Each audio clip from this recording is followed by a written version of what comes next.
नमस्कार, मैं हूं करमवीर और आप देख रहे हैं फॉलो अप।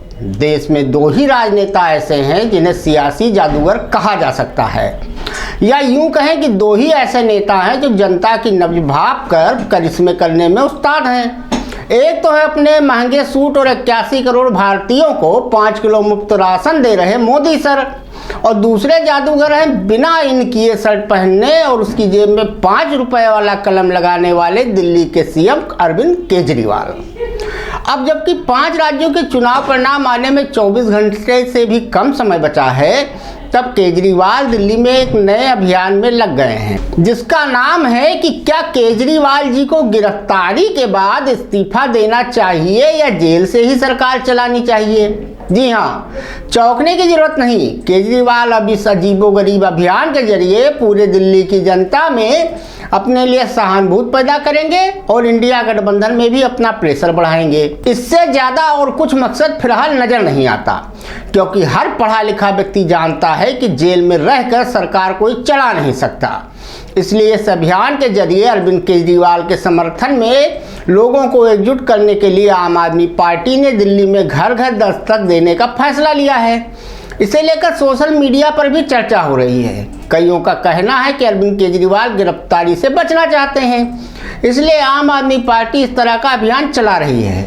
आम आदमी पार्टी ने शुक्रवार 1 दिसंबर से मैं भी केजरीवाल सिग्नेचर कैंपेन की शुरुआत की है। पहले चरण में यह अभियान 20 दिसंबर तक चलाया जाएगा। इस अभियान में आम आदमी पार्टी के विधायक, मंत्री, पार्षद और सभी पदाधिकारी दिल्ली के सभी 2600 पोलिंग स्टेशन को कवर करेंगे। अभियान का दूसरा चरण 21 से 24 दिसंबर तक चलेगा, जिसमें जनसंवाद कार्यक्रम होंगे। इस तरह के सवालों को उसमें भी उठाया जाएगा। दरअसल फिलहाल पार्टी के कई बड़े नेताओं के खिलाफ ईडी और सीबीआई की कार्रवाई चल रही है। दिल्ली के कथित शराब घोटाले में केजरीवाल सरकार में उप मुख्यमंत्री रहे मनीष सिसोदिया और सांसद संजय सिंह जेल में हैं। पार्टी के वरिष्ठ नेता सत्येंद्र जैन भी अभी तक जेल से बाहर नहीं आ पाए हैं, और अब पार्टी के मुखिया और सीएम अरविंद केजरीवाल को भी ईडी नोटिस दे चुकी है।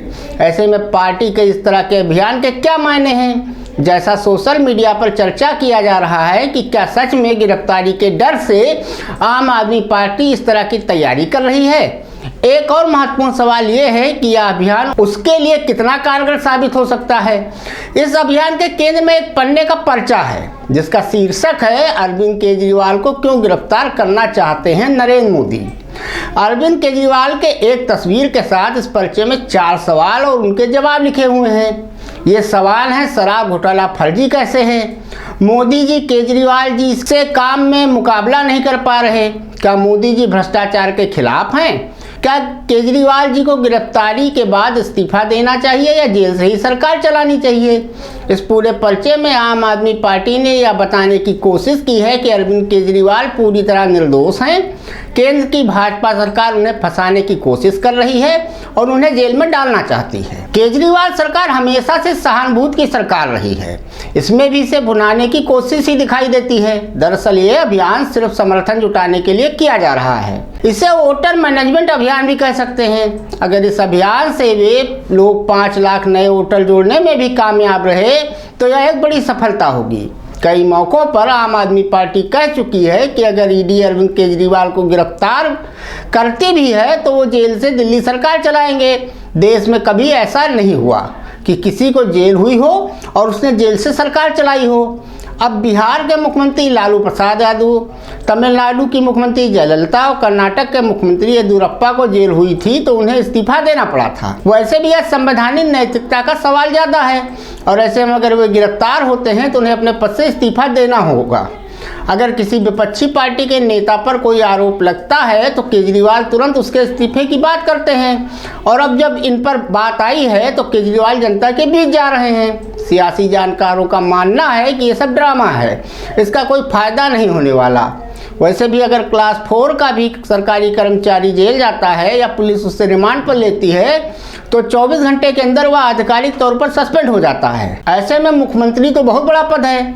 आम आदमी पार्टी गिरफ्तारी के बाद जेल से सरकार चलाने का जो सवाल जनता से पूछ रही है वह अपने आप में लॉजिकल नहीं है, वह सिर्फ पॉलिटिकल पोस्चरिंग है। हालांकि इसके कुछ अपवाद भी हैं, जिनमें कुछ नेताओं ने जेल में रहते हुए संवैधानिक पदों पर काम किया है। दिल्ली के जेल मंत्री सत्येंद्र जैन को जब जेल हुई तो उन्होंने कई हफ्तों बाद इस्तीफा दिया था। साल 2009 से 2014 तक हरियाणा में ओम प्रकाश चौटाला विपक्ष के नेता थे और तिहाड़ जेल में बंद थे। यह एक संवैधानिक पद है और इस पद पर रहने वाले व्यक्ति को कैबिनेट मंत्री का रैंक हासिल होता है।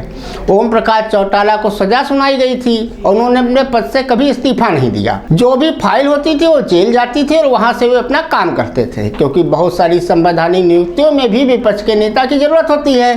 दिल्ली का असली बास दरअसल उपराज्यपाल है और अगर ऐसी स्थिति दिल्ली में पैदा होती है तो उनका एक्शन देखने वाला होगा। दरअसल दिल्ली में 239A का प्रावधान है, जिसके तहत उपराज्यपाल के पास विशेष प्रावधान है।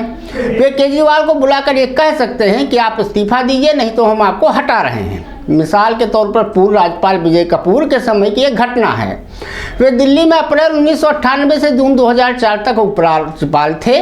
विजय कपूर के समय में दिल्ली की मुख्यमंत्री शीला दीक्षित के 4 मंत्रियों पर भ्रष्टाचार के मामले चले थे।